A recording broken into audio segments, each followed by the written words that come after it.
விறுவிறுப்பான அரசியல் நிகழ்வுகள் குறித்த ஆய்வுகள், நியாயங்களின் நிறம் மாறாத கூர்மையான விமர்சனங்கள், தீமைகளை சுட்டெரிக்கவும் நல்ல அரசியலை வளர்த்தெடுக்கவும் அறிவார்ந்த விவாதங்கள், இளைய தலைமுறையிடம் விழிப்புணர்வை ஊட்டும் விரிவான வரலாற்று விளக்கங்கள், கலை, இலக்கியம், ஆன்மீகம், பண்பாடுகளை படம் பிடித்து காட்டும் கருத்தோவியங்கள் வாரந்தோறும் உங்கள் தமிழருவி தர்பாரில் அணிவகுக்கும். நெஞ்சு பொறுக்குதில்லையே. தமிழருவி தர்பார் நேயர்கள் அனைவருக்கும் வணக்கம். இன்று நமது அரங்கத்திற்கு ஐயா தமிழருவி மணியன் அவர்கள் வந்திருக்கிறார். வழக்கம் போல் நடப்பு அரசியல் குறித்து சில கேள்விகளை அவர் முன்வைத்து தெளிவு பெற விரும்புகிறோம். ஐயா வணக்கம். ஐயா வணக்கம் குமரையா. ஐயா, முதல் கேள்வி மும்மொழி கொள்கை பற்றிங்க. ஐயா, இது ஒரு நாடகம் போல தோன்றுகிறது. முதல்வரின் மகள் நடத்தும் பள்ளியில் மும்மொழி கொள்கை இருக்கிறது. கழக குடும்பத்தினர் நடத்தும் பள்ளிகளில் மும்மொழி கொள்கை இருக்கிறது. அரசு பள்ளிகளில் மட்டும் மும்மொழி கொள்கை மறுப்பது ஏன்? அரசு பள்ளிகளில் பயிலும் ஏழை எளிய மக்களின் குழந்தைகள் இன்னொரு மொழியை தெரிந்து கொள்ளக்கூடாதா, அறிந்து கொள்ளக்கூடாதா? அண்மையில் துணை முதல்வர், விளையாட்டுத்துறை அமைச்சர் உதயநிதி அவர்கள் மீண்டும் இந்தி திணிப்பு என்றால் தமிழகம் ஒரு போராட்ட களத்தை சந்திக்கும் என்று கூறியிருக்கிறார். நடப்பு நிலைமை அப்படித்தான் இருக்கிறதா ஐயா? குமரையா, திராவிட முன்னேற்ற கழகத்திற்கு எப்பொழுதெல்லாம் நெருக்கடி ஏற்படுகிறதோ, மக்களுடைய வெறுப்பை எல்லை மீறி அவர்கள் எப்பொழுதெல்லாம் பெறுகிறார்களோ அப்பொழுதெல்லாம் அவர்கள் கையில் எடுப்பது துருப்பிடித்து கிடக்கின்ற அவர்களுடைய ஆயுத கிடங்கிலே இருந்து இந்தி திணிப்பு எதிர்ப்பு என்கிற ஒரு ஆயுதம்தான். இந்த இந்தியை வைத்து கொண்டுதான் இவர்கள் இவ்வளவு காலமாக இந்த மக்களை ஏமாற்றி வந்திருக்கிறார்கள். இந்தி திணிப்பு என்பதல்ல, எதுவுமே திணிக்கப்பட்டால் அது எதிர்க்கப்பட வேண்டியதுதான். ஒன்றை நான் விரும்பி ஏற்பது என்பது வேறு, என் மீது நிர்பந்தமாக என் விருப்பத்திற்கு மாறாக திணிக்கப்படுவது என்பது வேறு. திணிக்கப்படுகிறது என்கிற பொழுதே என்னுடைய சுதந்திரம் பறிக்கப்படுகிறது என்றுதான் பொருள். எனவே இந்தி திணிப்பு என்று ஒரு நிலை வருமானால் அது யார் செய்தாலும் அதை எதிர்ப்பது என்பது எந்த வகையிலும் தவறாகாது. ஆனால் உண்மை நிலைமைகளை நாம் சற்று சிந்தித்து பார்க்க வேண்டும். இந்த காணொளியை காணக்கூடிய அத்தனை பார்வையாளர்களும் நெஞ்சில் நிறுத்தி ஒரு தெளிவை பெற வேண்டும். இப்பொழுது இந்தி விவகாரம் என்பது 1950 இந்திய அரசியலமைப்பு சட்டம் உருவான பொழுதே 15 ஆண்டுகளுக்கு தான் இந்தி ஆட்சி மொழியாக இருக்கும், உடன் ஆங்கிலமும் அலுவல் மொழியாக தொடரும் என்று அரசமைப்பு சட்டத்தில் அவர்கள் குறிப்பிட்டிருந்தார்கள். 1965 ஆங்கிலம் அகற்றப்பட்டுவிடும். இந்தியாவின் ஒரே ஆட்சி மொழியாக இந்தி மட்டும்தான் இருக்கும் என்ற ஒரு நிலை அரசமைப்பு சட்டத்தில் அப்பொழுது உருவாக்கப்பட்டிருந்தது உண்மை. அதனாலே தான் 1965 ஜனவரி 26 குடியரசு தினம் அன்றிலிருந்து ஆங்கிலம் அகற்றப்பட்டு இந்தி மட்டும்தான் இந்தியாவின் ஒரே தேசிய மொழியாக, தேசிய மொழி என்று சொல்வது கூட தவறு, அலுவல் மொழியாக இருக்கும் என்ற நிலைப்பாடு வந்துவிடும் என்கிற அச்சத்தில் ஆழ்ந்த மாணவர் சமுதாயம் ஒட்டுமொத்தமாக இந்தி திணிப்புக்கு எதிராக களத்திலே வந்து நின்றது. திராவிட முன்னேற்ற கழகம் மாணவர்களின் முதுகுக்கு பின்னாலே மறைந்திருந்து அந்த போராட்ட களத்தை சூடேற்றியது.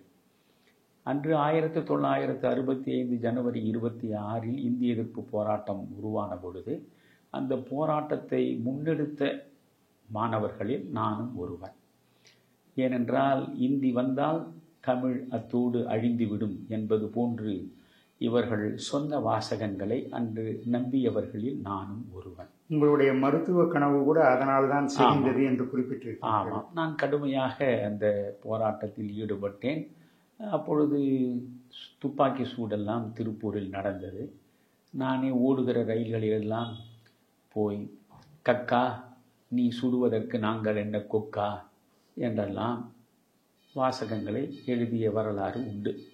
அப்பொழுது உள்துறை அமைச்சராக கக்கன் இருந்தார், போலீஸ் துறை அமைச்சராக.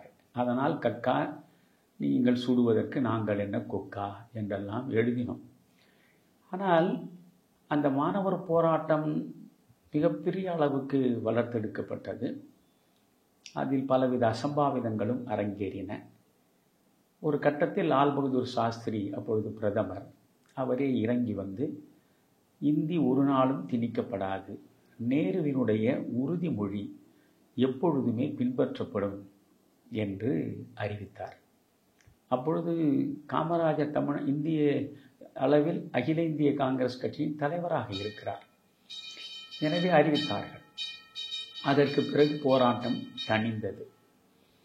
இந்த போராட்டத்தை தூண்டியவர்கள் திராவிட முன்னேற்ற கழகத்தவர்கள் என்று பக்தவச்சலம் அரசு அவர்கள் மீது வழக்கு தொடுத்தது. கலைஞர் மீதும் வழக்கு தொடுத்தது. கலைஞர் நீதிமன்றத்தில் வந்து நின்று என்ன சொன்னார் தெரியுமா? இந்த இந்திய எதிர்ப்பு போராட்டத்திற்கும் திராவிட முன்னேற்ற கழகத்திற்கும் எந்த சம்பந்தமும் கிடையாது. இது மாணவர்கள் நடத்திய போராட்டம். இது முற்ற முழுக்க மாணவர்களால் நடத்தப்பட்ட போராட்டமே தவிர இந்த போராட்டத்திற்கு நாங்கள் ஆதரவாக இருந்தோம், நாங்கள் தூண்டிவிடவில்லை என்று அவர் சொன்னார். அதற்கு பிறகும் பாளையங்கோட்டை சிறையில் அவர் கொண்டு போய் சில மாதங்கள் வைக்கப்பட்டார். இது கடந்த கால வரலாறு, இன்றைய இளைஞர்கள் அறிந்து கொள்ள வேண்டிய வரலாறு. நேருவினுடைய உறுதிமொழி என்பது என்ன? இன்று வரையில் அது அரசமைப்பு சட்டத்தில் சட்டமாக்கப்படவே இல்லை. அது வெறும் உறுதிமொழியாகத்தான் இருக்கிறது. நேரு நாடாளுமன்றத்தில் வழங்கிய உறுதிமொழி. அப்பொழுது சொல்லின் செல்வர் ஈவிகே சம்பத் அவர்கள் நாடாளுமன்ற உறுப்பினராக திராவிட முன்னேற்ற கழகத்தின் சார்பில் இருந்தார். இந்த இந்தி பிரச்சனையை அவர் பெரிதாக எடுத்து நாடாளுமன்றத்தில் பேசுகிற நிலையில் ஜவஹர்லால் நேரு, இந்தியாவின் பிரதமராக இருந்த ஜவஹர்லால் நேரு ஒரு உறுதிமொழியை வழங்கினார். ஆனால் அர்த்தம் செறிந்த மிகச்சிறப்பான உறுதிமொழி அது. அந்த உறுதிமொழியை அப்படியே நான் வாசிக்கிறேன், நீங்கள் கேளுங்கள். திணிப்பு கூடவே கூடாது. இரண்டாவதாக, காலவரம்பற்ற நீண்ட காலத்திற்கு, அது எவ்வளவு காலம் என்பது எனக்கு தெரியாது. திணிப்பு கூடவே கூடாது. ஆனால் அதே நேரத்தில் காலவரம்பற்ற நீண்ட காலத்திற்கு, அது எவ்வளவு காலம் என்பது எனக்கு தெரியாது. நான் ஆங்கிலத்தை கூட்டாட்சி மொழியாக, அசோசியேட் அடிஷனல் லாங்குவேஜ், ஆட்சி மொழி இந்தி தான். அது அன்று முதல் இன்று வரை மாற்றமே இல்லை. நேரு கொடுத்த உறுதிமொழியிலையும் இந்தி ஆட்சி மொழி இல்லை என்று சொல்லவில்லை. இந்தி ஆட்சி மொழி. ஆங்கிலம் அசோசியேட் அடிஷனல் லாங்குவேஜ், ஆங்கிலத்தை கூட்டாட்சி மொழியாக நீடிக்க விரும்புகிறேன். மக்கள் விரும்புகிற வரை, இதுதான் முக்கியம், மக்கள் விரும்புகிற வரை ஆங்கிலத்தை நீடிக்க வைப்பேன். ஆங்கிலம் இனி நீடிக்கக்கூடாது என்கிற முடிவினை நான் இந்தி பேசும் மக்களிடம் விடமாட்டேன். அதை முடிவு செய்ய வேண்டியது இந்தி பேசாத மக்களே. என்றோ ஒரு நாள் இந்த ஆங்கிலத்திற்கு முற்றுப்புள்ளி வைக்கப்படும். இந்தி மட்டுமே தான் ஆட்சி மொழியாக இருக்கும்.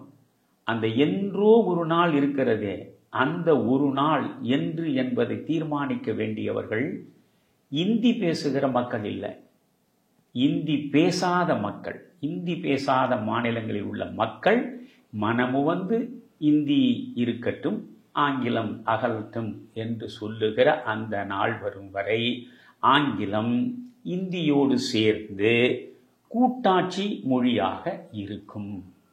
இதுதான் நம்முடைய ஜவஹர்லால் நேரு அவர்கள் கொடுத்த உறுதிமொழி. இந்த ஒன்றை வைத்துக்கொண்டுதான் நேருவின் உறுதிமொழி என்று நாம் இன்று வரையில் பேசிக்கொண்டிருக்கிறோம். ஆனால் நேருவினுடைய உறுதிமொழி, இந்தி பேசாத மக்கள் விரும்புகிற வரை இந்தி திணிக்கப்படாது என்று கொடுத்த அந்த உறுதிமொழி இன்று வரை அப்படியே பின்பற்றப்பட்டிருக்கிறதா என்றால் இல்லை. தந்தை கொடுத்த உறுதிமொழியை மகளே மீறினார். இதுதான் வரலாறு. 1976 நெருக்கடி நிலை காலம். அப்பொழுது 1976 பிப்ரவரி 19 அப்பொழுது இந்திரா காந்தி இந்தியை திணிக்கும் முயற்சியில் ஈடுபடுகிறார். பண்டித நேரு இந்தி திணிக்கப்பட மாட்டாது என்று உறுதிமொழி கொடுத்தார். ஆனால் 1976 இது பேசுவது முரசொலிமாறன் நாடாளுமன்றத்தில் பேசுகிறார். இந்திரா காந்தி பிரதமராக இருக்கிற பொழுது பண்டித நேரு இந்தி திணிக்கப்பட மாட்டாது என்று உறுதிமொழி கொடுத்தார்.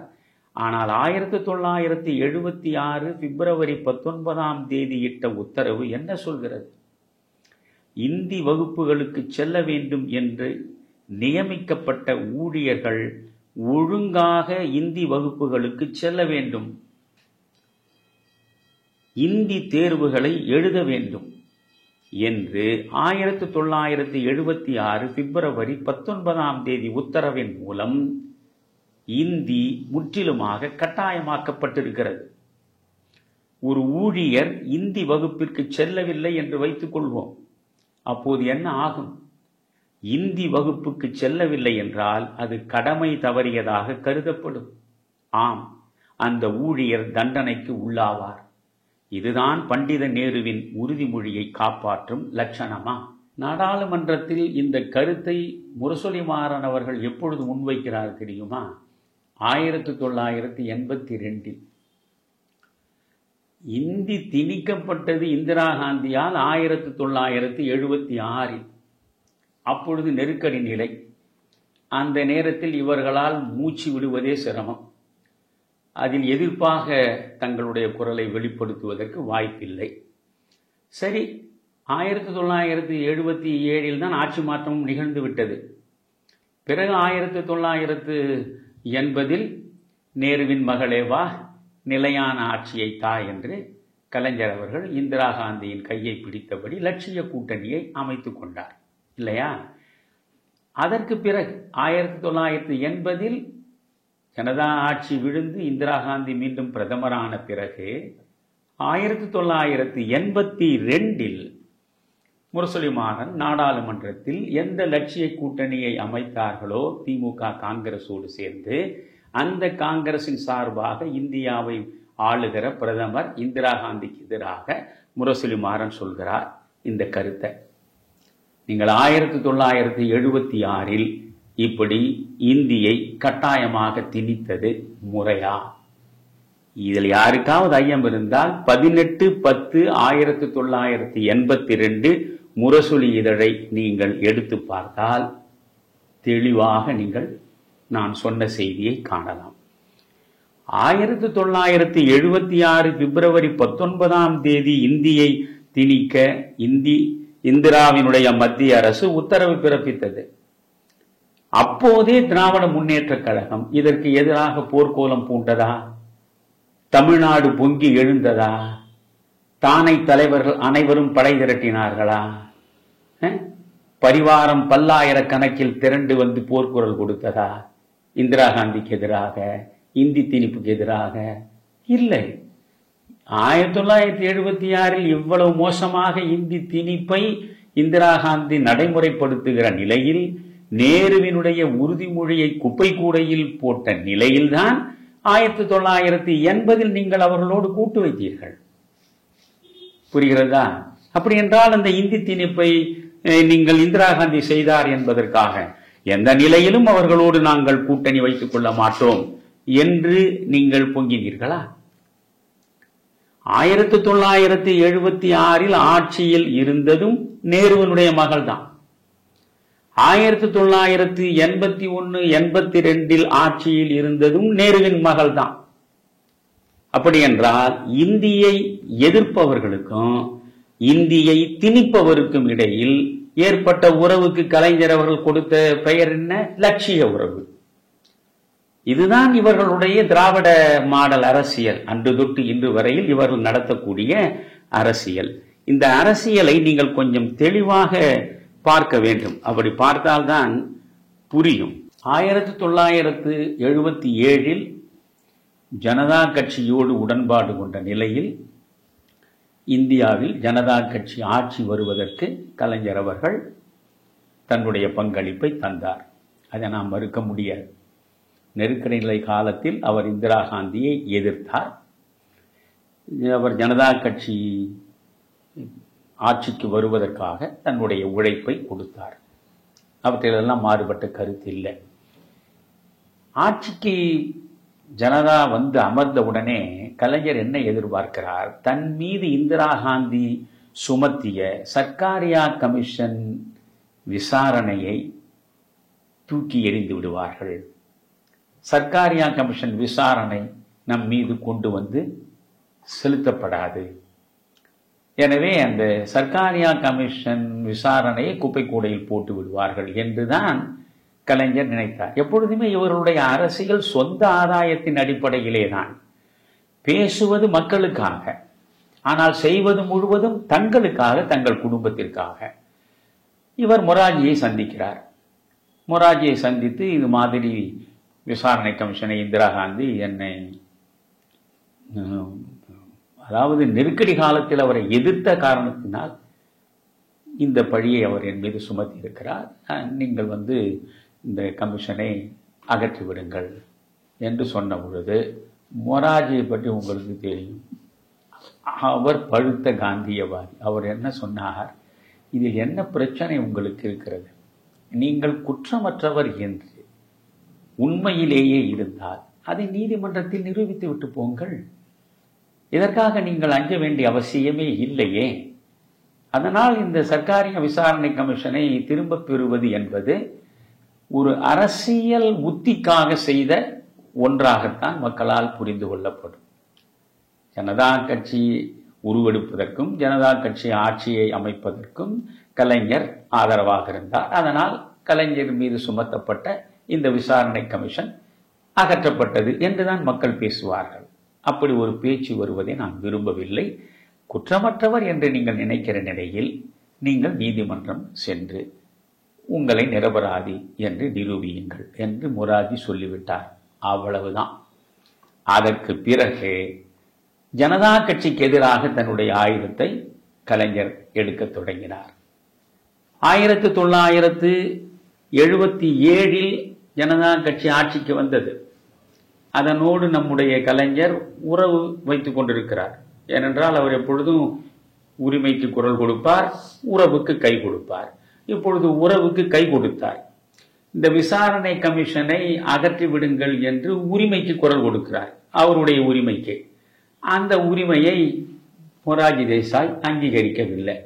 உடனே 1978 அவர் பேசியது முரசொலி பத்திரிகை 11/9/1978 கலைஞர் பேசியதை உங்களுக்கு சொல்கிறேன்.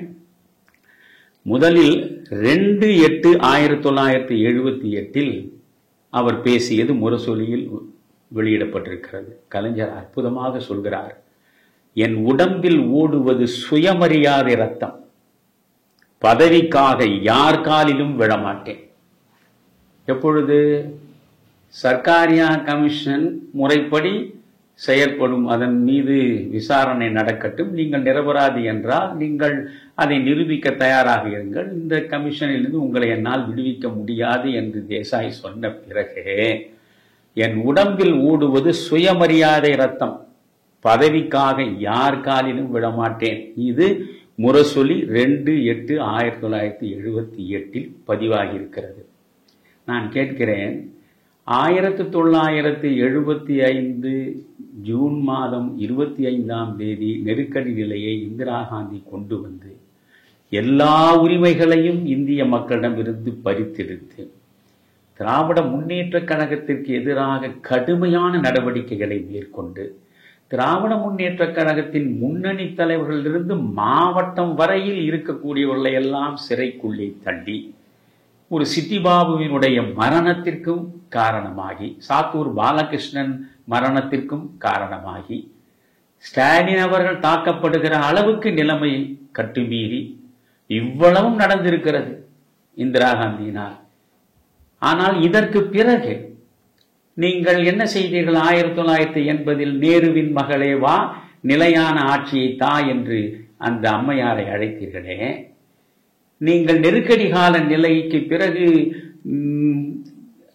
ஜனதா கட்சி ஆட்சிக்கு வருகிற சூழலில் இந்திரா காந்தி மதுரைக்கு வந்த பொழுது இந்திரா காந்தியின் மீது மிக மோசமான தாக்குதலை நடத்திய கூட்டம் எது? இந்திரா காந்தியின் மீது கல்லெறிந்த கூட்டம் எது? சென்னை சைதாப்பேட்டை வரையில் இந்திரா காந்தி உயிரை காப்பாற்றிக் கொள்ள முடியாத நிலை உருவானதே எப்படி? அந்த அளவுக்கு திராவிட முன்னேற்ற கழக தொண்டர்களுக்கு இந்திராவின் மீது ஒரு வெறி இருந்தது. நம்மை அழிப்பதற்கு முற்பட்டவர், நம்மை ஒழிப்பதற்கு முற்பட்டவர், நம்மை காராக்கரகத்தின் கம்பிகளுக்கு உள்ளே தள்ளி நம்மை கடுமையாக வதைத்தவர் இந்த இந்திரா காந்தி தான். எனவே இவரை விடக்கூடாது என்று அந்த அளவுக்கு வன்மம் காட்டினீர்களே. 1980 2 ஆண்டு ஓடவில்லை, உடனே உங்கள் சுயமரியாதை ரத்தம் என்ன சூண்டிவிட்டதா? என் உடம்பில் ஓடுவது சுயமரியாதை ரத்தம். பதவிக்காக யார் காலிலும் விடமாட்டேன். இது முரசொலி 2/8/78. பிறகுதான் முக்கியம். முரசொலி 11/9/1978 திமுக கழகத்தில் இருப்பவர்கள் யாரும் சிறைக்கு பயந்தவர்கள் அல்ல. இப்ப உதயநிதி பேசுறாரு இல்ல, இது அவர்கள் தான் வழக்கமாக எழுதி வைக்கப்பட்ட வசனம். இது அந்த வசனத்தை ஒரே வசனம் மாற்றி மாற்றி உதடுகள் உச்சரிக்கும், அவ்வளவுதான். திமுக கழகத்தில் இருப்பவர்கள் யாரும் சிறைக்கு பயந்தவர்கள் அல்ல. கழக கண்மணிகள், முன்னணியினர் எல்லாம் கடந்த காலத்தில் விசா கைதிகளாக சிறையிலே பூட்டப்பட்டவர்கள். அதை போல இன்னொரு மிசா சட்டமே வந்தாலும் நாங்கள் இந்தியை எதிர்க்க அஞ்ச மாட்டோம். இங்கதான் இந்தி பிரச்சனை வருது. இந்தியை எதிர்க்க அஞ்ச மாட்டோம். போராட்டம் என்று அறிவிக்காத காரணத்தினாலேயே போராட்டம் இல்லை என்றாகிவிடாது. இப்படியெல்லாம் பேசுறதுக்கு இவர்களுக்கு தான் தெரியும். அதாவது திராவிட நாடு கொள்கையை நாங்கள் கைவிட்டு விட்டோம், ஆனாலும் அதற்கான காரணங்கள் இன்னமும் இருக்கின்றன என்று அண்ணா சொன்னார். இப்படித்தான் பேசுவார்கள் இவர்கள். அதாவதுங்க ஐயா, மிசா காலத்திலேயே அந்த சலவைக்கு போட்ட கரவெட்டி எல்லாம் கூட வாங்காத வீரர்கள்லாம் நமக்கு அது எல்லாமே தெரியும். அதாவது இப்போ ஒரு 60 வயது கடந்தவர்களுக்கு இது முழு வரலாறும் தெரியும். இவருடைய வீரம், இவருடைய புறநானூற்று வீரம் எந்த அளவுக்கு புழுதி படித்தது என்பதெல்லாம் தெரியும். இப்பொழுது அவர் சொல்றார், இன்னொரு மிசா சட்டமே வந்தாலும் நாங்கள் இந்தியை எதிர்க்க அஞ்ச மாட்டோம். போராட்டம் என்று அறிவிக்காத காரணத்தினாலேயே போராட்டம் இல்லை என்றாகிவிடாது. முறைகள் அறிவிக்கப்படவில்லை, அதாவது போராட்ட முறைகள் அறிவிக்கப்படவில்லை, ஆனால் போராட்டம் தொடங்கிவிட்டது. இந்திய எதிர்ப்பு போராட்டம் எப்பொழுது தொடங்கியது? 1978. 1938 போராட்டம் இந்திக்கு எதிராக நடந்து கொண்டிருக்கிறது. அப்பப்போ இப்பொழுது 78 புதிதாக போராட்டத்திற்கான களம் அமைக்கப்படுகிறது கலைஞரால். போராட்டம் தொடங்கிவிட்டது. நாம் நடத்தும் போராட்டம் நம்மை நாமே அர்ப்பணித்துக் கொள்கிற, நம் குருதியை சிந்துகிற, நம்மை தமிழ் மொழிக்கு பலியிட்டுக் கொள்கிற, தமிழர்களை அடிமைத்தலையிலிருந்து காப்பாற்றுகிற மாபெரும் அறவழி யுத்தம். எப்பேற்பட்ட அர்ப்பணிப்பு பாருங்க. இந்த இந்தியை எதிர்த்து, இந்தியை ஒழித்து தமிழுக்கு மட்டுமே தனி பெருமையை தருவதற்காக கலைஞர் அவரும் அவருடைய கழகமும் எப்படி தங்களை அர்ப்பணித்துக் கொண்டார்கள் என்பதுதான் வியப்புக்குரியது. அவர் சொல்றார் பாருங்க,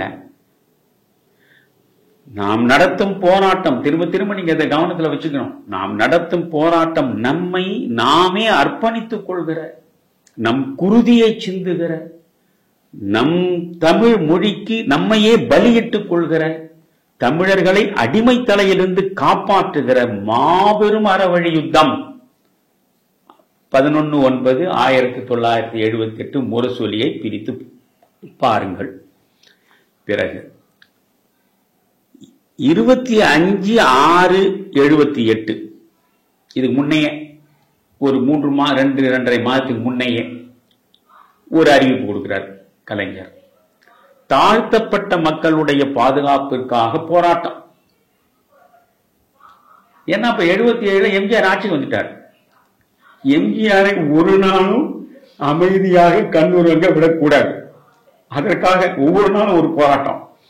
தாழ்த்தப்பட்ட மக்களுடைய பாதுகாப்பிற்காக போராட்டம், சட்டம் ஒழுங்கு அமைதிக்காக போராட்டம், வானொலி டெலிவிஷன் நிலையங்களை எதிர்த்து போராட்டம், அர்ச்சகர் சட்டம் செயல்பட போராட்டம், இந்தி எதிர்ப்பு போராட்டம் ஆகியவைகளை நடத்த லட்சக்கணக்கான தொண்டர்கள் தேவை. இதுதான் ரொம்ப முக்கியமானது. இத்தனை போராட்டங்களையும் நடத்த லட்சக்கணக்கான தொண்டர்கள் தேவை. 1,00,000 பேர் சிறை செல்ல தயாராக இருக்க வேண்டும். புரியுதுங்களா? ஒடுக்கப்பட்ட மக்களுடைய உரிமைகளை பாதுகாப்பதற்கு இந்த வானொலி டெலிவிஷன் இவற்றையெல்லாம் திணிக்கப்படுகிறதே இந்தி, அதை எதிர்ப்பதற்கு, அர்ச்சகர் சட்டம் வருவதற்கு, இந்தியை ஒட்டுமொத்தமாக எதிர்ப்பதற்கு 1,00,000 தொண்டர்கள் சிறை செல்ல தயாராக இருக்க வேண்டும். எப்பொழுது? 25/6/78. நான் கேட்கிறேன், 1978 இந்தியை மொத்தமாக முடிப்பதற்கு 1,00,000 பேர் சிறை செல்ல தயாராக இருக்க வேண்டும் என்று கலைஞர் சொன்னார். நீங்க யோசிங்க, 46 ஆண்டுகள் ஆகின்றன. இந்த 46 ஆண்டுகளில் இன்னமும் இவர்களுக்கு 1,00,000 தொண்டர்கள் சிறைக்கு செல்வதற்கு கிடைக்கவில்லை. இவற்றையெல்லாம் தமிழ்நாட்டில் உள்ள மக்கள் சிந்திக்கிறார்களா? இல்லை சிந்திக்க இவர்கள் தான் விடுகிறார்களா? வெறும் வாய்ஜாலம்.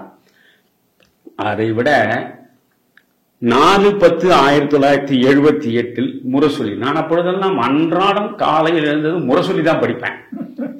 முரசொலிக்கு அப்புறம் தான் இந்து பத்திரிகையை படிப்பேன், தினமணியை படிப்பேன். அதனால முதல் வேலை கண் விழித்ததும் கலைஞரைத்தான். கலைஞர் என்ன சொல்கிறார் என்பதை அதையெல்லாம் வைத்துத்தான் நான் கலைஞருக்கு திறந்த மடல் என்று அந்த புத்தகத்தில் இருந்துதான் இந்த குறிப்புகள் அனைத்தையும் உங்களுக்கு நான் இப்பொழுது எடுத்து காட்டுறேன். இது ஒரு திராவிட முன்னேற்ற கழகத்து தலைவரோ தொண்டரோ ஒரு வரியை கூட இதிலிருந்து மறுத்து பேசவே முடியாது. நடக்கவே நடக்காது. அப்பொழுது திமுகவில் இருந்த ஒரு நாடாளுமன்ற உறுப்பினர் என்னோடு தொலைபேசியில் தொடர்பு கொண்டு இதில் ஒரு வரியை கூட மறுப்பதற்கு எங்கள் கழகத்தில் முடியாது வெளிப்படையாக சொன்னார். இது இறைவன் சாட்சியாக சொல்கிறேன். அந்த மனிதர் சமீபத்தில் மறைந்து விட்டார். அவருடைய பெயரை நான் சொல்ல விரும்பல, அவர் மறைந்து விட்டார். இப்பொழுது பாருங்க, இது ரொம்ப முக்கியமானது. 4/10/1978 அப்படியே போராட்டம் களம் சூடு பிடிக்கிறது. முரசொலியில மட்டும், தமிழ்நாட்டில் முரசொலியில் சூடு பிடிக்கிறது. கலைஞர் அங்கங்க கூட்டங்களில் பேசுகிறார், அது முரசொலியில் வருகிறது. 4/10/78 சொல்கிறார், தமிழ்நாட்டில் இனி ஒரு இந்தி எதிர்ப்பு போராட்டம் என்றால் அந்த போராட்டம் பல போராட்டங்களில் ஒரு போராட்டம் என்ற அளவோடு நின்று விடுகிற போராட்டமாக இருக்காது. இது உண்மை. நான் உங்களுக்கு 25/6/78 முரசொலியில அவர் சொன்னதை நான் சொன்னேன். அவர் என்ன சொல்லியிருக்கார்? தாழ்த்தப்பட்ட மக்களுக்கு ஒரு போராட்டம், டிவி வானொலி இதற்கெல்லாம் எதிராக ஒரு போராட்டம், அர்ச்சகர் சட்டத்துக்கு ஒரு போராட்டம், இந்திய எதிர்ப்பு போராட்டம், எல்லா போராட்டங்களோடு இந்திய எதிர்ப்பு போராட்டத்தையும் சேர்த்து சொல்லிட்டார். பிறகு நீங்க யோசிக்கிறார், இந்தி தானே மிக முக்கியமாக ஒழிக்கப்பட வேண்டியது. அதனால உடனே அடுத்து 4/10/78 முரசொலி உள்ளது சொல்றேன். தமிழ்நாட்டில் இனி ஒரு இந்தி எதிர்ப்பு போராட்டம் என்றால் அந்த போராட்டம் பல போராட்டங்களில் ஒரு போராட்டம் என்ற அளவோடு நின்று விடுகின்ற போராட்டமாக இருக்காது.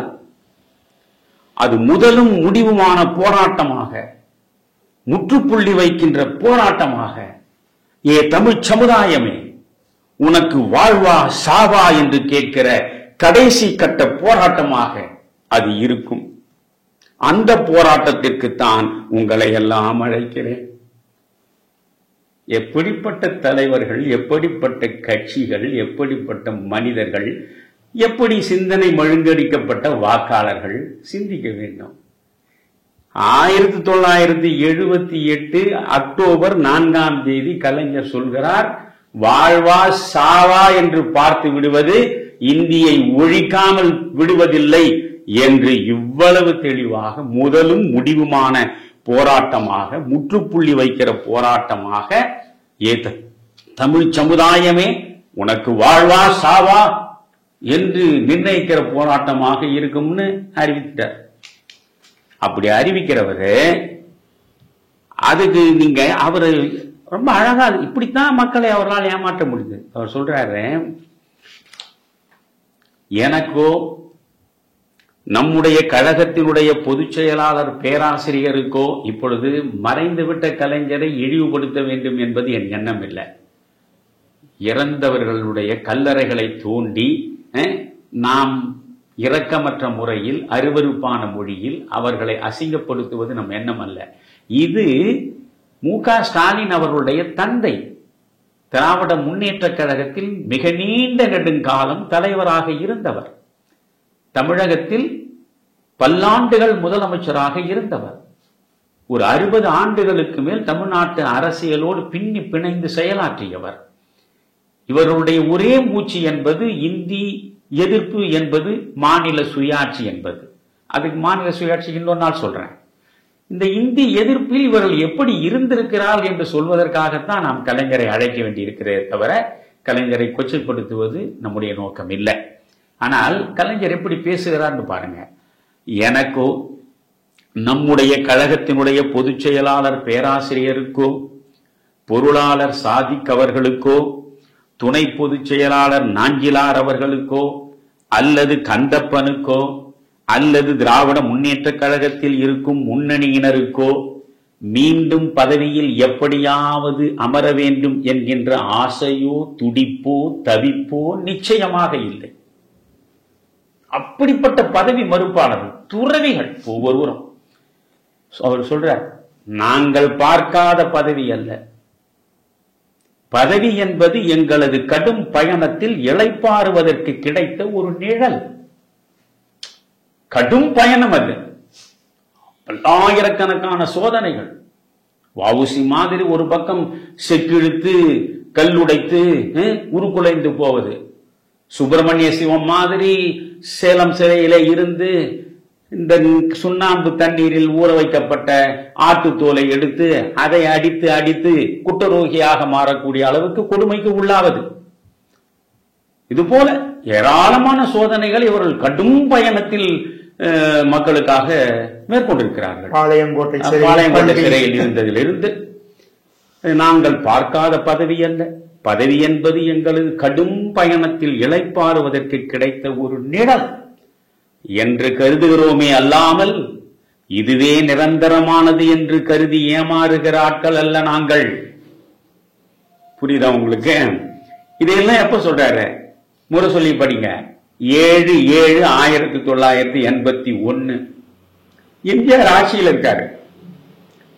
எம்ஜிஆர் ஆட்சியில் இருக்கிற போது இவர் நடத்துகிற போராட்டம் எல்லாம் பதவிக்காக கிடையாது, பதவி சுகத்தை அனுபவிப்பதற்காக கிடையாது, மக்களுக்காக அப்படியே தங்களை எரித்துக் கொள்கிறார்கள். அதைத்தான் அவர் சொல்றார், எங்களுடைய பயணம் லட்சிய பயணம். பேரறிஞர் அண்ணா அவர்கள் ஏற்றி தந்த சுடர் விளக்கை கையில் ஏந்தி மழையால் அது நனைந்து விடாமல், சூறாவளியால் அது மாய்ந்து விடாமல், அழகழகா சொல்றாரு பாருங்க. அதான் கலைஞர். மழையால் நனைந்து விடாமல், சூறாவளியால் அது மாய்ந்து விடாமல் அந்த ஒளிக்கற்றையை எங்களுடைய இன்னொரு கை கொண்டு காத்து அந்த சுடர் விளக்கை கரடு முரடான பாதையில் காட்டாறுகளை தாண்டி கொண்டு போய் அதை குன்றின் மேலிட்ட விளக்காக பேரறிஞர் அண்ணாவின் லட்சிய தீபமாக ஏற்றி வைக்கின்ற அந்த பணிதான் திராவிட முன்னேற்ற கழகத்தின் முக்கிய பணியே தவிர இடையிலே வருகிற இந்த பதவிகள் அல்ல. இது முரசொலி 7/7/1981 இப்படியெல்லாம் பேசி இன்று வரையில் இங்க 1,00,000 பேர் ஏன் திரட்டலன்னு நான் கேட்கிறேன். இந்தி தொடர்ந்து திணிக்கப்படுதுன்னு சொல்றீங்க. இந்திரா காந்தி காலத்தில் இந்தி திணிக்கப்பட்டது, புரியுதுங்களா? ஜனதா கட்சி ஆட்சி காலத்திலையும் இந்தி. அவர்களுக்கெல்லாம் நோக்கம் என்ன? வட இந்தியாவில் இருக்கக்கூடிய தலைவர்கள் அத்தனை பேருக்குமே இந்த தேசத்தின் ஒரே ஒரு அலுவல் மொழியாக ஆட்சி மொழியாக இந்தி தான் இருக்க வேண்டும் என்று நினைக்கிறார். நீங்க தென்னிந்தியாவை எடுத்துங்க, பக்கத்தில் உள்ள கேரளா இந்திக்கு எதிராக அது முணுமுணுப்பது இல்லை. ஆந்திராவில் இந்திக்கு எதிராக போராட்டம் இல்லை, கர்நாடகத்தில் இந்திக்கு எதிராக ஒரு பிரச்சனை இல்லை. முழுக்க முழுக்க தென்னிந்தியாவில் இந்த போராட்டத்தை எப்பொழுதுமே நடத்த வேண்டும் என்று நினைக்கிற, பேசுகிற, தூண்டுகிற ஒரு அமைப்பாக தொடர்ந்து இருப்பதுதான் திராவிட முன்னேற்ற கழகம். இந்தியாவிலேயே மொழியை காப்பதற்காக போராட்டம் நடத்திய ஒரே மாநிலம் தமிழ்நாடு தான். மொழிக்காக தீக்குளித்து உயிர் துறந்தவர்கள் எல்லாம் தமிழ்நாட்டில் தான். இன்றைக்கு யார் யார் தீக்குளித்தார்கள்? சிறைக்கு போன போது தாளமுத்து, நடராஜன் சிறையில் கண் இறந்தார்களே, சின்னசாமி தீக்குளித்தாரே அப்படின்னு புதுசா எல்லாவற்றையும் படித்து விட்டு உதயநிதி பேசுறார். இதையெல்லாம் பேசுறாரு, படித்து விட்டு பேசுறார். அதுவே எனக்கு மகிழ்ச்சி தான். ஆனா நான் கேட்கிறேன், அந்த தாளமுத்து நடராஜன் பேர்ல இங்க நீங்க இந்த எழும்பூர்ல பாத்தீங்கன்னா ஒரு கட்டடம் இருக்கும். அதுக்கு மேல அந்த தாளமுத்து நடராஜனுடைய குடும்பத்துக்கு வேற ஏதாவது செய்திருக்கிறீங்களா? அவர்களுடைய உறவுகள் இன்றைக்கு என்னென்ன நிலையில இருக்கிறாங்க என்பதாவது உங்களுக்கு தெரியுமா? இந்த சின்னசாமி தீக்குளித்தானே, ரங்கநாதன் தீக்குளித்தானே, அரங்கநாதன் பாலம் நீங்க மேற்கு மாம்பலத்துல இருந்து போறபோது அந்த பாலத்துக்கு மேல பேர் எழுதி வச்சிட்டீங்க. அவ்வளவுதான் அந்த தியாகிக்கு நீங்க கொடுத்தாரு. அந்த அரங்கநாதன் குடும்பம் என்ன ஆச்சு? சின்னசாமி குடும்பம் என்ன ஆச்சு? நீங்க இந்த தீக்குளித்து தங்கள் உயிரையே ஈகமாக அர்ப்பணித்த அப்படிப்பட்ட இந்த தமிழ் மீது காதலாகி கிடந்த அந்த மனிதர்களுடைய குடும்பங்களை நீங்கள் இதுவரை என்றால் திரும்பி பார்த்திருப்பீர்களா? இப்படி உங்கள் திராவிட முன்னேற்ற கழகத்தில் இருக்கக்கூடிய எந்த மாவட்ட தலைவராவது தீக்குளித்திருக்கிறாரா? எந்த மாநில நிர்வாகியாவது தீக்குளித்திருக்கிறாரா? அல்லது கலைஞருடைய குடும்பத்தில் யாராவது தீக்குளித்திருக்கிறார்களா? இவரெல்லாம் தீக்குளிக்கணும் நான் சொல்லல. தீக்குளிப்பது என்பதே தேவையற்ற முட்டாள்தனம். அது முழுக்க முழுக்க உயிரை வைத்துக் கொண்டு இறுதி வரை போராடி பார்க்க வேண்டுமே தவிர உயிரை மாய்த்துக் கொள்வதன் மூலம் ஒரு முடிவை கொண்டு வர முடியாது. அதனால் ஆனால் செய்வது இப்படியெல்லாம் செய்தவர்கள் அப்பாவி தமிழர்கள். இந்த மொழியின் மீது அவர்களுக்கு இருக்கக்கூடிய எல்லை மீறிய காதலால் அவர்கள் தங்கள் உயிரையே அர்ப்பணித்திருக்கிறார். அவர்கள் அப்பாவிகள். அந்த அப்பாவிகளை வைத்துக் கொண்டு அரசியல் நடத்தி லாப வேட்டையில் ஈடுபட்டிருப்பவர்கள் நீங்கள். இதுதான் ரெண்டுக்கும் உள்ள வித்தியாசம். இப்ப நான் என்ன சொல்றேன், இந்த புத்தகத்தை தயவு செய்து திமுக கழகம் சில உண்மைகள் சில சந்தேகங்கள் என்று துக்ளக்ல எழுதுனது நான். இது 1980களில் இந்த புத்தகத்தை முழுவதும் படிச்சா திராவிட முன்னேற்ற கழகம் எப்படிப்பட்ட கொள்கை முரண்பாடுகள் கொண்ட சந்தர்ப்பவாதத்தை மட்டுமே சாகசமாக வைத்திருக்கிற, பொது சொத்தை சூறையாடுவதை மட்டுமே அரசியல் தொழிலாக மாற்றிக் கொண்டிருக்கிற ஒரு அமைப்பு என்பது தெளிவாகவே புரிந்துவிடும். புரியுதா உங்களுக்கு? ஆனால் இது மாதிரியான புத்தகங்கள் பக்கம் யார் திரும்பி பார்க்க போறான்? அது 4 நடிகைகளை பற்றி நீங்க ஏதாவது எழுதி அட்டப்படத்தில் போட்டிருந்தீங்கன்னா அதனுடைய விற்பனையே வேகப்பட்டு. தமிழன் அப்படி இருக்கான். நாம அதனால்தான் இவர்களால எதையும் செய்ய முடியுது. இப்பொழுது நாம இன்றைய பிரச்சனைக்கு வருவோம். இது கடந்த காலம். ஆக இதுவரையில் இந்தி எதிர்ப்பு என்று நீங்கள் சொன்னீர்கள், சொல்லிக் கொண்டிருக்கிறீர்கள். முறையாக இந்தி திணிப்புக்கு எதிராக நீங்கள் என்ன செய்தீர்கள் என்பது காமராஜர் மக்கள் கட்சியின் சார்பாக நாம் வைக்கிற முதல் கேள்வி. நீங்கள் சொன்னதுதான், நீங்கள் கேள்வி கேட்கும் போது குறிப்பிட்டதுதான். நீங்கள் உண்மையிலேயே இந்தி எதிர்ப்பாளர்கள் என்றால் உங்களுடைய கட்சியில் இருக்கக்கூடியவர்கள் நடத்தக்கூடிய சிபிஎஸ்இ சிலபஸ், அதுல நீங்க சென்ட்ரல் போர்டு சிலபஸ்ல நடத்தக்கூடிய பள்ளிகள் அனைத்திலும் இந்தி இருக்கிறதே. உங்கள் குடும்பத்தில் இருப்பவர் நடத்துகின்ற பள்ளிக்கூடங்களிலேயே இந்தி இருக்கிறதே. அதுதான் மக்கள் நினைத்து பார்க்க வேண்டிய முக்கியமான இடம். அதுதானே, நீங்கள் எல்லாம் இந்தியை படிக்க வேண்டும், இந்தியை படிப்பதன் மூலமாக ஆதாயங்களை அடைய வேண்டும். நீங்கள் இந்தி படிக்கலாம், பிரெஞ்சு படிக்கலாம். எனக்கு ஒன்று புரியல. பிரெஞ்சு படி, ஜெர்மன் படி, எதை வேணா படி, இந்தி சமஸ்கிருதத்தை படிக்காத. இந்த தேசத்தினுடைய மொழிகளவை. நான் இந்தி திணிப்பை ஏற்றுக்கொள்பவன் இல்லை. நான் தான் சொன்னேன், இந்தி திணிப்பை எதிர்த்து போராடியவர்கள் நான் ஒருவன், அது வேற. ஆனால் இருமொழி கொள்கை என்று நீங்கள் சொல்கிறீர்களே, உங்கள் கட்சியில் உள்ளவர்கள் நடத்தக்கூடிய தனியார் பள்ளிகளில் இந்த இருமொழி கொள்கை பின்பற்றப்படுகிறதா? அதுதான் நீங்க அர்த்தபூர்வமா கேட்டீங்க. அரசு பள்ளிகளில் இந்த இருமொழி கொள்கையை நீங்கள் தொடர்ந்து நடைமுறைப்படுத்திக் கொண்டே இருக்கிறீர்கள். காரணம் என்ன? ஒடுக்கப்பட்டவன், தாழ்த்தப்பட்டவன், உரிமைகள் பறிக்கப்பட்டவன், வாழ்வாதாரங்களை இழந்து வீதியிலே நிற்பவன், ஏழை, பாழை, அனாதை, அகதி போன்ற சாதாரண எளிய மக்களுடைய பிள்ளைகள் படிப்பதற்காக இருப்பதுதான் அந்த அரசு பள்ளிகள். இந்த அரசு பள்ளிகளில் நீங்கள் இருமொழி கொள்கை, ஆனால் உங்கள் வீட்டு பிள்ளைகளுக்கு இந்த இருமொழி கொள்கை கிடையாது. நான் முதலில் என்ன சொல்ல விரும்புகிறேன், இந்த பிரச்சனையிலேயே நான் முற்றுப்புள்ளி வைக்க விரும்புவது, இப்ப நானே படிக்கிற பொழுது, நான் SSLC வரைக்கும் படிக்கிற போது 9ஆம் வகுப்பு வரையில் நானும் ஹிந்தி படித்தேன். அப்பொழுது பள்ளிக்கூடத்தில் ஹிந்தி 9ஆம் வகுப்பு வரை நான் படித்தேன். நீங்க ஒண்ணும் இல்லை, அது கட்டாய பாடம் கிடையாது. ஹிந்தி ஒரு பாடம். நீங்க மணியன்னு இந்தியில எழுதிட்டீங்கன்னா போதும், புரியுதா? இல்லைன்னா இந்த இந்தி கேள்வித்தாள் இருக்கு பாருங்க, அதை அப்படியே பார்த்து எழுதினாலும் சரிதான். அவர்களுக்கு ஏதோ இந்தியை கொண்டு வரணும், அது தொடக்க நிலை, அதனால கொண்டு வரான். அதுல நீங்க பாஸ் ஆகலனாலும் நீங்க கவலையே கிடையாது. இந்தியில் ஒருவன் தோல்வி அடைந்தான், அதனால் அடுத்த வகுப்புக்கு அவன் செல்ல முடியாது என்ற நிலை கிடையாது. இதுதான் மும்மொழி திட்டமாக காங்கிரஸ்காரர்கள் வரைக்கும் இருந்த லட்சணம். இந்தி திணிக்கப்படவும் இல்லை, இந்தியை படிக்காவிட்டால் நீ தேர்வில் உனக்கு வெற்றி கிடையாது என்ற நிலையும் இல்லை. ஆனால் அந்த இந்தியும் பிறகு காலப்போக்கில் நீங்க இல்லாம ஆக்கிட்டீங்க. இப்ப இருமொழி கொள்கையை நீங்க வைத்திருக்கிறீங்க. நான் கேட்கிற ஒரே கேள்வி, என் பிள்ளை எந்த மொழியை படிக்க வேண்டும் என்பதை தீர்மானிப்பது என்னுடைய உரிமை, என் பிள்ளைக்கான உரிமை. அதில் உனக்கு என்ன உரிமை? எந்த அரசாக இருக்கட்டும், அது மத்திய அரசாக இருக்கட்டும், மாநில அரசாக இருக்கட்டும், எது இருக்கட்டும், என் பிள்ளை எந்த மொழி படிக்க வேண்டும் என்பது எனக்கான உரிமைதான். நீ இந்த மக்களுடைய வரிப்பணத்தில் நடத்தக்கூடிய அரசு பள்ளிகளில் இந்த மொழியைத்தான் படிக்க வேண்டும், இந்த மொழியை படிக்க கூடாது என்று சொல்வதற்கு உனக்கு அதிகாரம் அளித்தவன் யார்? அதனால இப்பொழுது அது எந்த நிலையிலோ ஒரு மாற்றம். இப்ப பாரதிய ஜனதா கட்சியினுடைய தலைவர் அண்ணாமலை இப்படி திடீரென்று ஒரு அறிவிப்பை கொடுத்திருக்கிறார். நாங்கள் கிராமம் கிராமமாக சென்று மக்களை சந்தித்து, நீங்கள் இந்தி மொழி உங்கள் பிள்ளைகளுக்கு கற்றுக் கொடுக்க வேண்டும் என்று விரும்புகிறீர்களா இல்லையா என்று நாங்கள் நேரிடையாகவே போய் கருத்து கணிப்பை எடுத்து அதை வெளிப்படுத்த போகிறோம் என்கிறார். இது ஒரு நல்ல முயற்சி.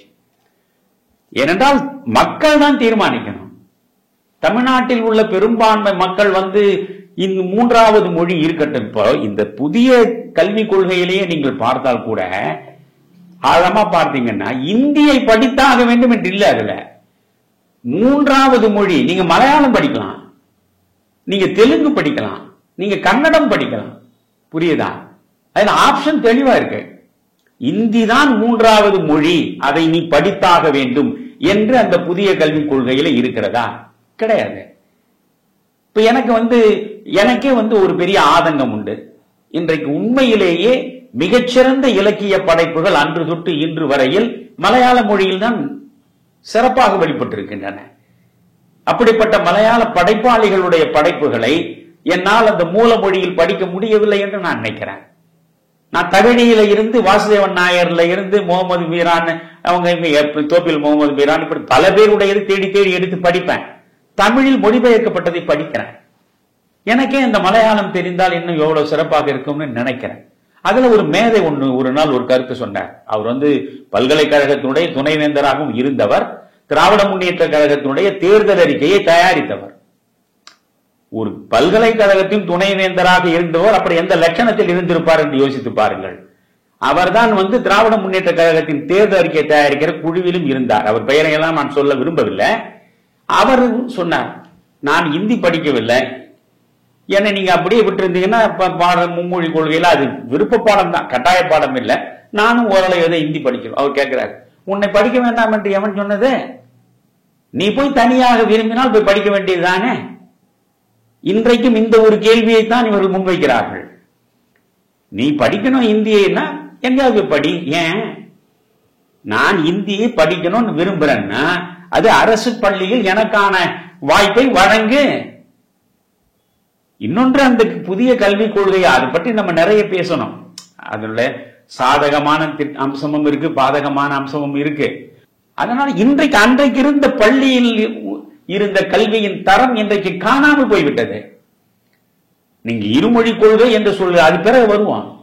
முதலில் நான் கேட்பது, இந்த பள்ளிக்கூடத்தில் ஒரு 5ஆம் வகுப்பு படிக்கக்கூடிய மாணவன் அல்லது மாணவி ஒரு 3ஆம் வகுப்பு இருக்கக்கூடிய ஒரு பாட புத்தகத்தை பிழையற படிப்பதற்கான வாய்ப்பு இருக்கிறதா? இல்லவே இல்லை. நான் ஆசிரியராக பணியாற்றியவன், அதனால தெளிவாக என்னால் சொல்ல முடியும். கல்வியின் தரம் கீழ்நிலைக்கு சென்று விட்டது.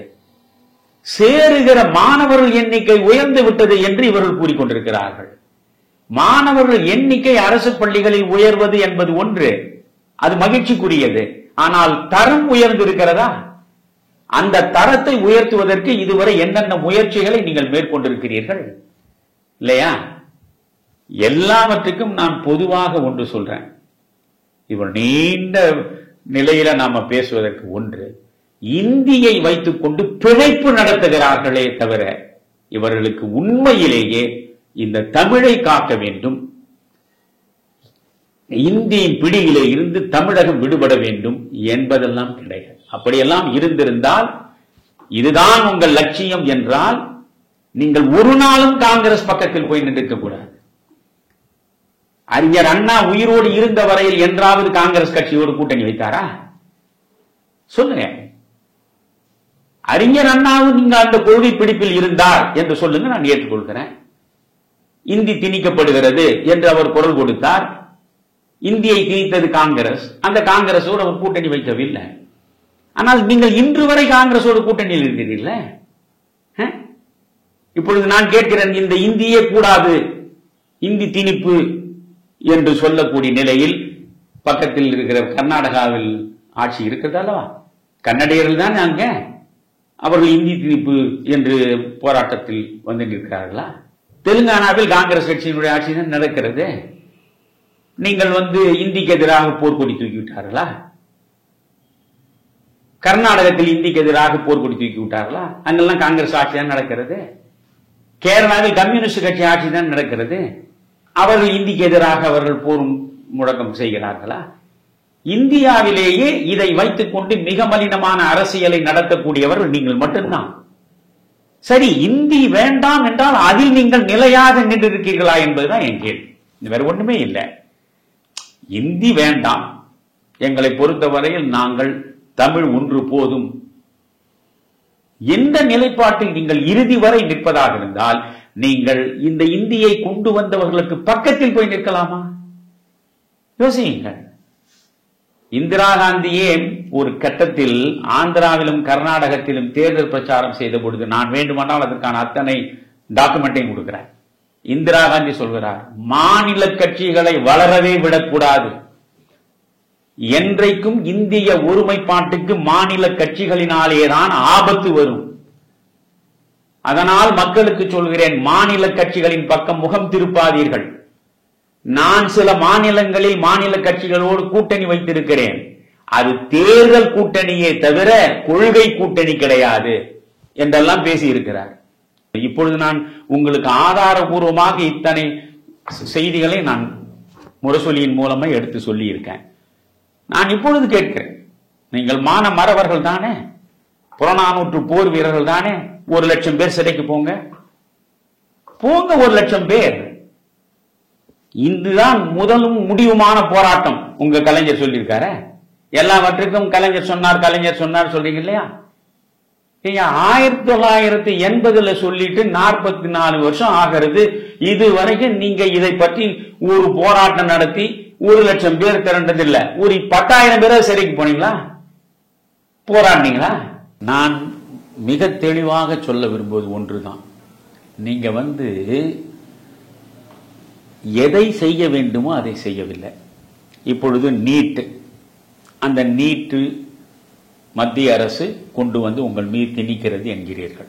சரி, தேசிய கல்விக் கொள்கை என்ற ஒன்றை உங்கள் தலையின் மீது கொண்டு வந்து சுமத்துகிறது என்கிறீர்கள். சரி, நாங்கள் சொல்லக்கூடிய அந்த கல்வி திட்டத்தின்படி நீங்கள் நடக்கவில்லை என்றால் உங்களுக்கான நிதி ஒதுக்கப்படாது என்று சொல்வதை நீங்கள் மக்கள் முன்னாலே எடுத்து வைக்கிறீர்கள். எல்லாம் சரி, இவற்றிற்கெல்லாம் உரிய தீர்வு எது? ஏற்கனவே இந்திய அரசியலமைப்பு சட்டத்தை உருவாக்கியவர்கள் என்ன முட்டாள்களா? மாபெரும் மேதைகள் ஒன்றாக கூடி உருவாக்கியதுதான் இந்த இந்திய அரசியலமைப்பு சட்டம். அண்ணல் அம்பேத்கரில் இருந்து ஒவ்வொருவரும் அவரவர் துறை சார்ந்த அறிஞர்கள். இந்த அரசியலமைப்பு சட்டத்தை அவ்வளவு தெளிவாக உருவாக்கி கொடுத்திருக்கிறார்களே, இந்த அரசியலமைப்பு சட்டத்தில் தானே state list, centre list, concurrent list என்று மூன்றாக அவர்கள் பிரித்திருக்கிறார்கள். எவையெல்லாம் மத்திய அரசுக்கான அதிகாரங்கள், எவையெல்லாம் மாநில அரசுக்கான அதிகாரங்கள், எவையெல்லாம் இரண்டும் சேர்ந்து செயற்படுவதற்கான இடத்தை தருகிற அதிகாரங்கள் என்று வைத்திருக்கிறார்களவா? இந்த கல்வி முழுக்க முழுக்க மாநில பட்டியலில் தானே 1975 நெருக்கடி நிலை வருகிற வரையில் இருந்தது. நாம் இழந்த மிகப்பெரிய உரிமை அது. என்னுடைய மண் சார்ந்த கல்வியை மக்களுக்கு நான் தருவதற்கு மாநில பட்டியலில் இருந்தால் தான் முடியும். புரிகிறதா? இப்பொழுது நீங்கள் கல்வி மாநில பட்டியலில் இருந்தால் நீட்டு உள்ள வருமா? தேசிய கல்விக் கொள்கை என்று கொண்டு வந்து உங்கள் தலை மீது நிர்பந்திக்க முடியுமா? நம்முடைய கல்விக் கொள்கையை நாமே உருவாக்கிக் கொள்ளலாம். நம்முடைய பிள்ளைகளுக்கு எது சரி தவறு என்று நாமே தீர்மானிக்கலாம். அப்ப இந்த உரிமையை தர வேண்டும் என்று நினைத்துத்தான் அரசியலமைப்பு சட்டத்தை உருவாக்கிய பிதாமகர்கள் அத்தனை பேரும் மத்திய அரசுக்கான உரிமைகள், மாநில அரசுக்கான உரிமைகள், பொதுப்பட்டியல் என்று போட்டார்களே. நீங்கள் இந்திரா காந்தி நெருக்கடி நிலையை பயன்படுத்தித்தானே மாநிலத்தில் இருக்கக்கூடிய உரிமையை பறித்து பொதுப்பட்டியலில் கொண்டு போய் வைத்தார். அந்த பொதுப்பட்டியலில் உள்ள சிக்கல் என்னவென்றால், பொதுப்பட்டியலில் இருக்கக்கூடிய ஒரு அம்சத்தில் மத்திய அரசும் மாநில அரசும் இணைந்து செயற்படுகிற நிலையில் அதில் பிரச்சனையே கிடையாது. மத்திய அரசு ஒரு கருத்தை சொல்லி மாநில அரசு ஒரு கருத்தை சொன்னால் மாநில அரசின் கருத்து புறக்கணிக்கப்படும், மத்திய அரசின் கருத்து தான் அங்கீகரிக்கப்படும். அதுதான் பொதுப்பட்டியலில் உள்ள மிக மோசமான ஒரு நிலை. அதனால் இந்த பொதுப்பட்டியலில் கல்வியை கொண்டு போய் வைக்கவில்லை. நீங்கள் இப்பொழுது எதற்காக போராட வேண்டும்? பொதுப்பட்டியலுக்காக போராடுங்க. பொதுப்பட்டியலில் இருந்து கல்வியை முதலில் நீங்கள் மாநில அரசுக்கான பட்டியலில் மாற்றுங்கள் என்று போராடுங்கள். தமிழ்நாடு முழுவதும் மக்களை திரட்டுங்கள். அதில் உங்களோடு சேர்ந்து நான் நிற்கிறேன். அத்தனை பேர் நிற்பதற்கு என்னாலான முயற்சிகளையும் நான் மேற்கொள்கிறேன். மாநில பட்டியலுக்கு நீங்கள் கல்வி வந்து சேர வேண்டும். அதுதான் எனக்கான உரிமை. அங்கே உரிமை பறிக்கப்பட்டிருக்கிறது. இந்திய அரசியலிலேயே ஒரு மாநில கட்சி 14 ஆண்டுகளுக்கு மேல் மத்தியில் அதிகாரத்தில் இருந்தது என்று சொன்னால் திராவிட முன்னேற்ற கழகம் தான். 14 ஆண்டுகளுக்கு மேல் நீங்கள் இந்திய மத்திய அரசில் இடம்பெற்றிருந்தீர்களே, அப்பொழுது என்ன செய்து கொண்டிருந்தீர்கள்? எண்ணிக்கொண்டிருந்தீர்கள். எவையெல்லாம் அருமையான இலாக்காக்கள், எவற்றின் மூலமாக எத்தனை வகையான வருவாய்களை தேடிக்கொள்ள முடியும் என்று நீங்கள் நோட்டை எண்ணிக்கொண்டிருந்தீர்கள். நீங்கள் 14 ஆண்டுகளுக்கு மேல் இருந்தீர்களே என்றாவது மாநில பட்டியலில் இருந்து மத்திய பொதுப்பட்டியலுக்கு போன அந்த கல்வியை மீண்டும் மாநில பட்டியலுக்கு கொண்டு வருவதற்கு என்னென்ன நிலையில் நீங்கள் களம் அமைத்தீர்கள், என்னென்ன முயற்சிகளை மேற்கொண்டீர்கள், எந்தெந்த வகையில் நீங்கள் போராடி அதற்கான ஒரு திட்டத்தை உருவாக்கி சொல்லுங்க. அதை செய்யுங்க. பக்கத்தில் இருக்கிற கேரளாவில் உள்ள பிரணய விஜயன் சொல்லுங்க. கர்நாடகத்தில் உள்ள காங்கிரஸ் கட்சி ஆட்சி உங்க கூட தான் இருக்கு, சொல்லுங்க. நீங்க தெலுங்கானாவில் இருப்பதும் உங்க ஆட்சி தானே. அப்போ ஏறக்குறைய தென்னிந்தியாவில் இருக்கக்கூடிய முதலமைச்சர்கள் அத்தனை பேருமே சேர்ந்து எங்களுடைய உரிமை பறிக்கப்பட்டிருக்கிறது. கல்வி என்பது பொதுப்பட்டியலில் இருக்கக்கூடாது, மாநில பட்டியலில் தான் அது இருக்க வேண்டும் என்று முதலில் 4 முதல்வர்களும் ஒன்றாக சேர்ந்து போராடுங்க. தெலுங்கானா, கர்நாடகா, கேரளா, நீங்க தான் மாபெரும் அகில இந்தி கூட்டணிக்கு முக்கியமான அடித்தளத்தை அமைத்து கொடுத்தவராச்சே. போராடுங்க. இதை செய்யுங்க. முதல்ல இந்த ஒன்றை செய்யுங்க. நான் என்ன சொல்றேன், பொதுப்பட்டியலில் இருந்து கல்வி மாநில பட்டியலுக்கு வந்து விட்டால் நீங்கள் தனித்தனியாக ஒவ்வொன்றுக்கும் குரல் கொடுக்க வேண்டிய அவசியமே கிடையாது. நீட்டை பற்றி பேச வேண்டியதில்லை, தேசிய கல்விக் கொள்கையை பற்றி பேச வேண்டியதில்லை. எதுவுமே இல்லை. உங்களுடைய கல்விக் கொள்கையை நீங்களே தீர்மானம் செய்ய முடியும். ஆனா இதையெல்லாம் விட்டுட்டீங்க. பூச்சடிச்சு இருக்கு மரத்துலன்னு சொன்னா மருந்தை பள்ளம் தோண்டி வேரில் வைக்க வேண்டுமே தவிர நீங்கள் கிளைகளின் மீது பூச்சி மருந்து அடித்துக் கொண்டு போனால் பயன் கிடையாது. வேர் அழுகி கிடக்கிறது. வேர் அழுகி கிடப்பதனாலதான் மரம் பட்டு கிடக்கிறது. பட்டு கிடக்கிற மரத்தை பாதுகாக்க வேண்டும் என்றால் வேருக்குள்ளே சென்று நீங்கள் சிகிச்சை செய்ய வேண்டும். அதனால இதை நீங்க மாநில பட்டியலுக்கு மீண்டும் கொண்டு வருவோம். எவ்வளவு வீர தீரமா கலைஞர் பேசினதெல்லாம் நான் படிச்சு காட்டினேன். அவ்வளவு வீரத்தையும் நீங்க மாநில பட்டியலில் திரும்ப கொண்டு வருவதற்கு என்றாவது பேசினீங்களா? அதனால முழுக்க முழுக்க நாடக வேடதாரிகளாகத்தான் இவர்கள் இருக்கிறார்கள். இங்க பைபிள்ல ஒரு வாசகம் உண்டு. கள்ள தீர்க்கதரிசிகளிடம் ஏமாந்து விடாதீர்கள், அவர்கள் ஆட்டுத்தோலை போர்த்தி கொண்டு வருகிற மனிதர்கள், அவர்கள் உள்ளத்தில் பட்சிக்கிற ஓநாய்கள். பைபிள்ல கர்த்தர் சொல்றது. ஆட்டுத்தோலை போர்த்தி கொண்டுதான் வருவார்கள், ஆனால் உள்ளத்தில் பட்சிக்கிற ஓநாய்கள் அவர்கள். இந்த கள்ள தீர்க்க தரிசிகளிடம் நீங்கள் ஏமாந்து விடாதீர்கள். ராமகிருஷ்ண பரமஹம்சர் ஒரு இடத்துல ரொம்ப அழகா சொல்லுவார், முதலை தண்ணீரில் மிதந்து கொண்டிருந்தாலும் அதன் கவனம் முழுவதும் தரையில் வைத்திருக்கிற முட்டைகளின் மீதுதான் இருக்கும். அதுபோலத்தான் இவருடைய கவனம் முழுவதும் இந்த பதவி நாற்காலியின் மீதுதான் இருக்கும். இந்த பதவி நாற்காலியில் இவர்கள் நீடித்து நிரந்தரமாக உட்கார்ந்து கொண்டிருப்பதற்கு வாக்காளர்களை எதையாவது சொல்லி ஏமாற்ற வேண்டும். இன்றைக்கு எத்தனை பிரச்சனைகள் இருக்கு. இத்தனை பிரச்சனைகளையும் மீறி இந்த இந்தி என்கிற ஒன்றை அவர்கள் தூக்கி பிடிப்பதற்கு யார் காரணம்? இந்த விவரம் இல்லாத மோடி அரசு தான் காரணம்.